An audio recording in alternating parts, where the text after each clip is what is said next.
কেন্দ্রীয় ব্যাংকের website hack, পুলিশের ওয়েবসাইট হ্যাক, র্যাবের ওয়েবসাইট হ্যাক, বাংলাদেশ ব্যাংকের ওয়েবসাইট হ্যাক।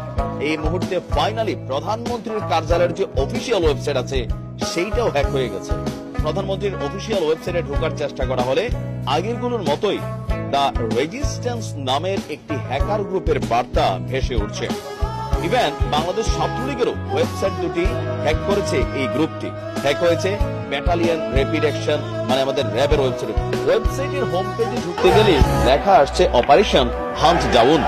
সেখানে কোটা সংস্কারের দাবিতে আন্দোলনরত শিক্ষার্থীদের পক্ষে অবস্থান নিয়ে বলা হয়েছে স্টপ কিলিং স্টুডেন্টস বা শিক্ষার্থী হত্যা বন্ধ করো।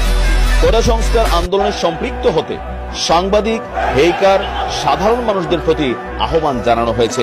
একই সঙ্গে সব রাজনৈতিক দল, ইসলামিক গ্রুপগুলিকেও এই আন্দোলনে সম্পৃক্ত হওয়ার আহ্বান জানিয়েছে।